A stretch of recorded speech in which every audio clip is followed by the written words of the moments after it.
I've been waiting 3 months to open this letter. Dear future Anthony, today, the day you're reading this, is July 1st. Congratulations on being monetizable on YouTube. I know it's been a long journey, but I'm proud that you buckled down and have done what is necessary to achieve this milestone. Go do something big, whether you budgeted for it or not. Also, make Carissa read this, so you have to do it. Even if you achieved this goal a month and a half ago, do something else. You're bad at celebrating yourself. Or at least you were when you were my age. Yeah, I'm still pretty bad at that. Tell me about what it took. What were the neat revelations you had along the way? Who came alongside you to help out? How does Carissa feel? Actually feel this moment. I didn't think I was gonna get emotional reading my own letter. On the off chance you didn't achieve your outcome-based goal, your worth isn't derived from that. If you did all you could have, it's a new quarter in your business. I know you learned a lot, so get after it now. Either way, I'm proud of you and hope I'm like you when I grow up. Well, that's kind of inevitable. Anthony from April 16th, 2021. I honestly didn't even remember what I had wrote in that letter. I've been anxiously waiting opening this up because, to be honest with you, I didn't think that I would open it up and be happy with myself. I thought that because I made this video and told you that I'm actually gonna write a letter to myself that we're gonna open up together on July 1st, I would have to come up with excuses as to why I didn't achieve my goal, even though I put a little caveat for that. It still is disappointing whenever you don't achieve your goals, but somehow it happens. So let's dive into my reselling and YouTube businesses, both the philosophies and the analytics, to see how I achieved all of my business goals from the last quarter, and what I'm doing to make sure that I do that again in the next quarter and what goals I have there. So I just rewatched my video that I put out on the goals for Q2. If you try to watch me at double speed, good luck. I talk way fast. In that video, there were essentially two sections. One was YouTube, and the other was reselling. I posted my first video on YouTube 2 years ago in 2 weeks. It was really freaking bad, so maybe don't watch that one. And like most businesses or just things that you do in life, it starts with either a passion or a need. For me, it was loving to help people deal with their money in a smart way, but it also has the hope of making money someday and becoming viable for you to do full-time or long-term. I won't break down all my YouTube timeline because we'll be doing that in a different video, but in the first video where I talked about my goal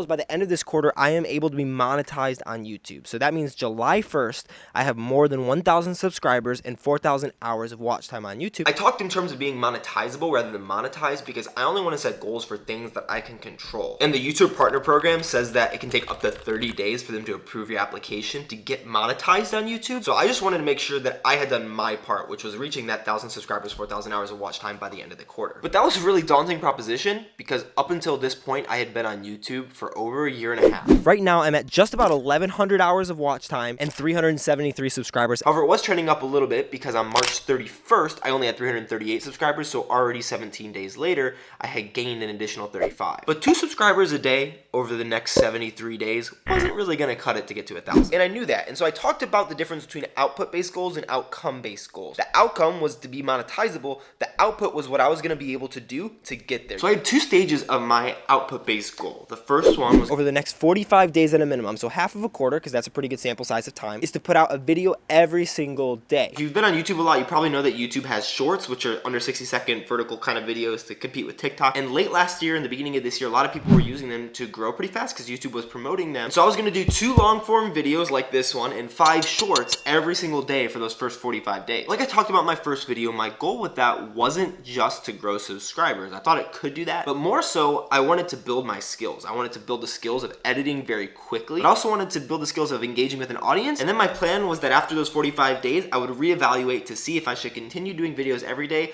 or maybe switch to 3 long form videos every single week because I know that they get more watch time. And then finally, I had a financial goal for YouTube, which is start making any money the month after the quarter ends. So I guess it's not really a goal for Q2, but it was still something that I talked about in that video and I want to touch on that as well. But let's head over into my analytics and see what my output was for the quarter and if it matched up with these goals and what it amounted to. Just head over to YouTube real quick, into YouTube Studio, right over into my content. And this is where we're gonna look at my output. We'll go down to 50 per page because obviously if I was doing one a day for 45 days, I would have more than 30. But if we scroll down to the bottom, this one is published on March 27th. So something had to change. April 1st, I started publishing shorts. So I did 1, 2 shorts, April 1st and 2nd, long form April 3rd. And so you'll see I posted a video every single day all the way up until April 29th. And so it was actually only 29 days in the quarter worth of posting. I was really hoping that I would get to 30 because it'd be a full month. And then I remembered that I actually posted a video March 31st as well. So I did 30 days of uploads, but I didn't actually do the 45 days like I talked about. Now this is because I ended up getting sick and I don't want to compromise my health just for a goal. Chris is the one who's kind of taught me that because otherwise I probably would have. But that's okay because you can reevaluate these things. We're working on doing all of this so that we can reach the outcome goal. So I reevaluated at this point rather than at the 45-day mark. And so instead of that, I started publishing 2 times a week. So at that point, I didn't publish from April 29th until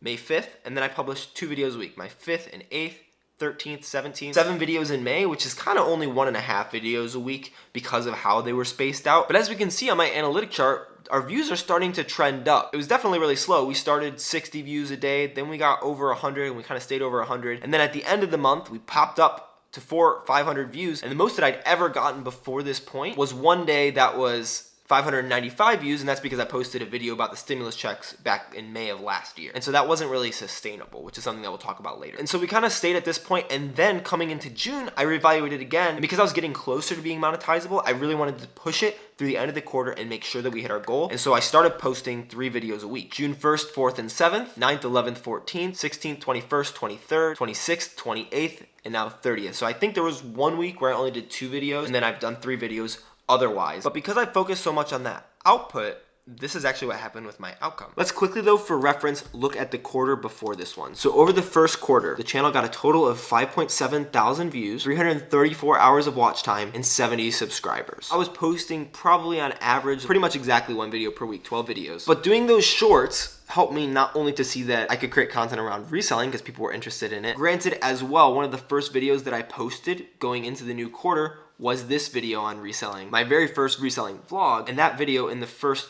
24 hours, even though it only got 49 views, it was my #1 video over the last 10. And so I realized maybe I should start making more content around reselling. But that is a little bit of a tangent. Let's get back over to the analytics and look at now what this quarter was. We went from 5,000 views to 35,000 views, from 300 hours of watch time to 3.8K hours of watch time. So I almost got all of the watch hours that I needed just in these 3 months. And then I got 736 subscribers, so 10x the amount that I got the previous quarter. And then remember how I talked about my financial goal was to make any money the month after this? I actually was able to finally get monetized this past Monday, and I started making money on YouTube. So I'll go over all of how I got monetized in a different video, as well as revenues for the first month in another video. But I've actually already made $37 of revenue on YouTube, and it's not updated for yesterday, which was Wednesday the 30th. And so over that quarter, I'm guessing I will have made right around $50 in ad revenue, plus I made like $6 in affiliate links. Let me share with you the reasons why all of this happened. If you look over this first month, I think it really did what I wanted it to do. I learned a lot about editing quickly, made sure that I optimized my space. I bought some new equipment here that would make my editing much faster that I'll link in the description with an affiliate link. It's still a work in progress. I still have a long way to go. But I also learned during this time what kind of videos might work. If I go back to April, if we look at my top viewed videos, we'd see one where I was selling my car to CarMax, one where I was reselling, another one where I was reselling. So I was able to look at that, and because I created so many videos in that time, I mean, yes, I got a lot more views than I did even over the previous quarter, but that's because I put out so many more videos, obviously. But I was also continually realizing what worked. And if you go back to all those videos, they're all pretty story driven. I'm telling you the story of how I'm doing something rather than simply sitting at my desk and talking. Kind of like I'm doing in this video, sorry. And this is something I'm going to talk about more in a dedicated video about getting monetized on YouTube. But understanding who my audience was and understanding who your audience is in whatever business is crucially important. I realized that if I wanted to reach out to people who wouldn't normally like to watch personal finance content or business content because it's boring,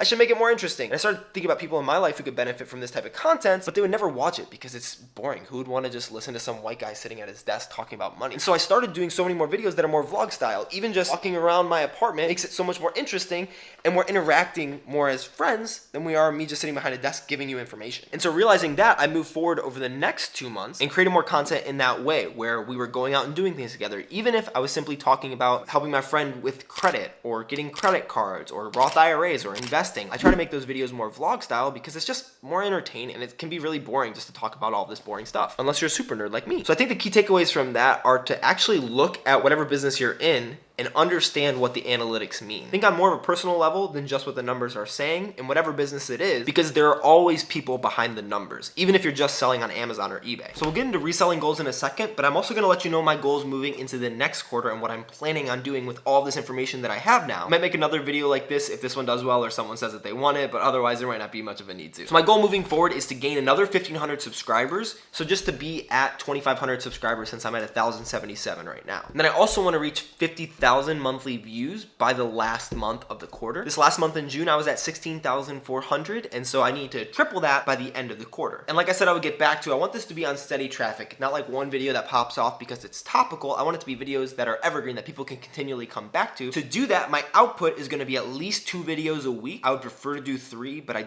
don't wanna kill myself because I have a lot of other goals that I wanna get to. I wanna do at least 1 brand deal or sponsorship. I also wanna release more content around personal finances and how you can use your money in your business to serve you in a way that gives you the freedom that you want in life, rather than just making a lot of reselling content, even though I know that that's what's worked, which is why I've stuck with it for a little bit. Not that that's going away at all, it's just gonna be in the context that it's kind of always been in, which is how it serves me in my life and what I do. And then I wanna do or actively be planning at least 1 collaboration with another YouTuber, and I need to rebrand my channel because it's pretty ugly right now. Revenue-wise on YouTube, I wanna make $2,100 over the next quarter in all revenue streams from YouTube. I'm guessing that that'll be about $2,000 from ad revenue and $100 from affiliate marketing. But that's about $600 a month, which is pretty crazy. Let's talk about reselling and how I achieve those goals in most of the ways, but also how I definitely want to change my business moving forward. One of the main reasons I resell is to buy back my time. It's what allowed me to quit my job and pursue making videos more full time. And that's something that I wanted to continue this past quarter, and it definitely did. And I definitely used my time more wisely than I had in the previous quarter or two since I had quit my job last November, but it still wasn't quite where I want it to be. So let's talk about the wins and how I'm moving forward differently. My goal was to continue running my business how I'd been running my business, which was sourcing 2 days every 2 weeks and then doing 1 day of shipments every 2 weeks for Amazon. I hadn't honestly done a lot of consideration for eBay with these plans because I wasn't doing a lot of eBay, and if you watched my recent videos, you know that that was pretty detrimental to a lot of the cash flow that I've had in my business. So I've been changing that up recently, but that's been taking more time, which we'll get to in a second. But in terms of actually completing those goals for Amazon,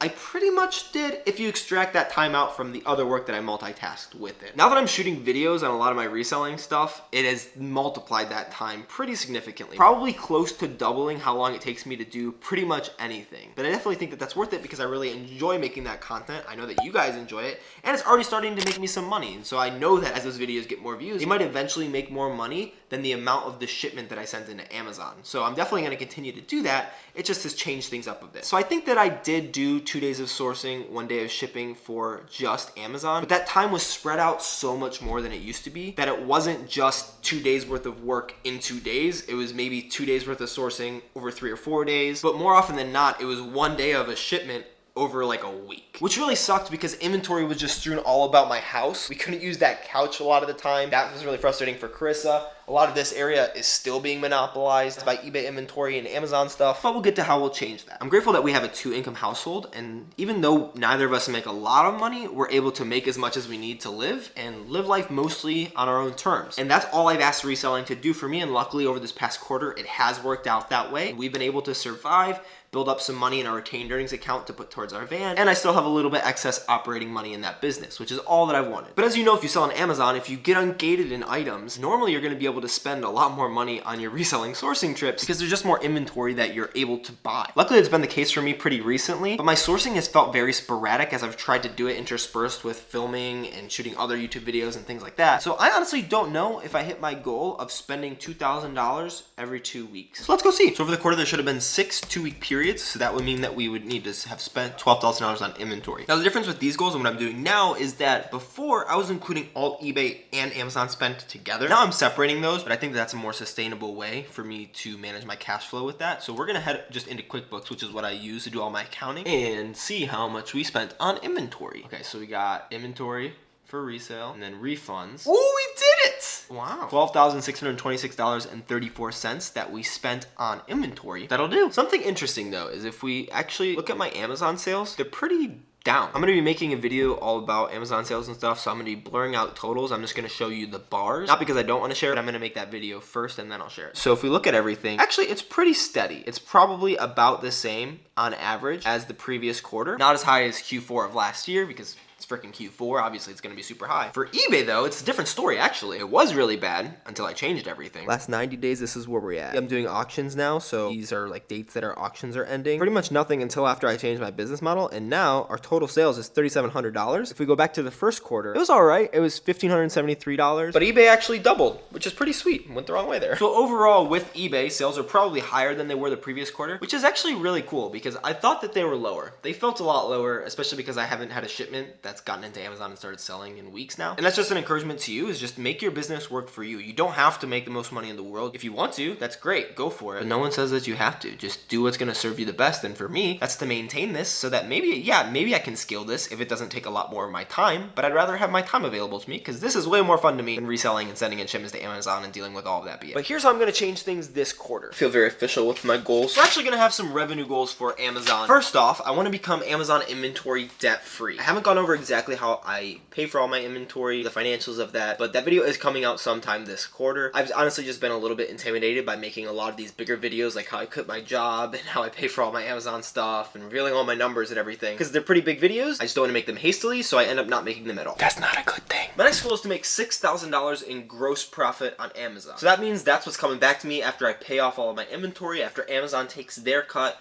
and that's the money that I have to work with to pay taxes, pay myself, and pay to operate my business. I know that doesn't seem like a lot to a lot of people, and it's not an insane amount to me. It just is a little bit of growth on top of what I'm doing right now, and I'm sure I could make a lot more money, but I want to spend my time doing other things, so my goal is $6,000 in gross profit, and I'm going to do that through a couple of different outputs. First is going to be changing my repricer. That's something I'm working on today and tomorrow, and I'll have a video up on that one on Monday. And then I'm also going to make sure that I'm buying at least $1,500 every 2 weeks. Because I was splitting my inventory between eBay and Amazon, I have a lot of eBay stuff here. All this stuff is now live inventory that I can return. Everything down here is dead inventory, meaning that I can exchange it for store credit, but I also might be able to sell it, or it's returns from Amazon. And even some of this stuff is like returns from Amazon that I know I can't even sell on eBay, so I'm still trying to figure out what to do with. If anyone has any ideas, let me know. And so having a repricer that doesn't let me lose as much money as I'm currently losing on a lot of my inventory will definitely be helpful for that, even as I'm spending pretty similar amounts of money that I am now. But I also want to add the goal of spending $2,000 at least 2 times when I go out and source for Amazon over a 2-week period. That'll just add $1,000 of buy cost over the course of the quarter, and maybe I'll be able to do that more, but I want to be inventory debt free as well, so I'd have to be doing that out of an inventory surplus, which I'm actually pretty close to being able to do. Some of my other reselling goals are less revenue based, but more just how I want to be doing things. One of them is to only have 1 shelf maximum of eBay items by the end of the quarter. Because we're moving into a van, I'm not going to be doing eBay pretty much at all when we're in the van, maybe only if I find top-end soccer cleats, but all the reselling that I do will be Amazon when we're in the van, because we won't have storage space. And so I want to make sure that by the end of the quarter, which is about 3.5 weeks out from when we need to move into the van because our lease is up, I only have maximum 1 shelf of eBay inventory. Even then, that's a lot. On top of that, I want to have no dead stock. Therefore, if we do move into the van, I can return it all and have absolutely nothing. So all my dead stock is gone, including even the stuff that I don't know how to deal with. So please, someone let me know. I want to make sure that I purge all my old Amazon listings because I've gotten a couple potential policy violations from listings that I have no inventory and haven't had inventory in months. And I've never gone through and purged all of my SKUs, which I really need to do. And then I also want to create a plan for reselling in the van, including buying the equipment that's necessary, like finally getting a thermal printer sometime this quarter, and figuring out what else I might need in order to make my life easier so that I can still send in shipments to Amazon, but I can also do it in a way that doesn't have a large footprint in the van, because there's a pretty limited space in here. And then I don't exactly know how to quantify this, but I want to spend less time doing eBay crap. I spent a couple hours this morning managing my listings and getting stuff ready to ship for eBay, and that's time that I'd just much rather be working on making this video or other videos. I think that having that goal of only having 1 shelf for eBay is going to be helpful for that, but I'm just trying to be a little more cognizant of what I buy so that I don't have to return as much, because that's a pain, and I'm just spending less time doing it, because even though it is a little profitable, soon this YouTube channel is going to be way more profitable than that, hopefully with your support, and it's just so much more fun talking to you than it is shipping packages for eBay. And bringing it back around to the letter, this was honestly a really helpful motivating factor for me, but knowing that I have to reveal this to you guys on July 1st really helped to keep me in gear moving forward towards my business goals. But that doesn't mean it was all upside, and there was definitely a negative effect towards my health, my relationship with Carissa, because I was pretty singularly focused on achieving business goals, and so that's one of the major things that I want to work towards this next quarter. Not only work on my business, but also work on my relationship, which is probably going to be more permanent than my business, as long as that's what I focus on, which is ultimately more important. And then also my health, because I'm only going to be able to sustain this as long as I'm healthy. But one of the main things that Chris and I are doing that was something that really helped me look forward to the end of this quarter and wanting to have these goals achieved is actually doing what I wrote out here in this plan, which was do something big, whether or not you budgeted for it. We're going on a little vacation next week, Tuesday to Friday. No camera, no laptop, just enjoying one another's company and relaxing and slowing down for a little bit. So especially if you've been running really hard like I have this past quarter, try to find a time period, even if it's just a couple days, to slow down and relax. Even when I felt like I needed to get something done for YouTube, the views kept coming, the subscribers kept coming because the content was already there. So as you keep laying more of a foundation in your business, it might still feel like you have the same amount of foundation laid as you did a quarter ago or a year ago, because your nose has been in it the whole time. You haven't taken a step back to really look at it. And that's how I felt this quarter, but you've laid so much more foundation than you probably already know. And so try to take a step back and realize that, and whatever foundation you've laid is going to benefit you. So keep laying the foundation, but also take the time to realize what you've done. Even though we're going on vacation, there's still gonna hopefully be 3 videos coming out over the next week, as long as I can get them done in the next 3 days. So subscribe for those. Otherwise, watch this video where I talk about my goals, this playlist about eBay and how I changed all that, or whatever YouTube thinks that you like the most. I appreciate you so much for the support. It has meant so much to me. I still feel very unworthy of it, and I'm excited for more to come. Peace.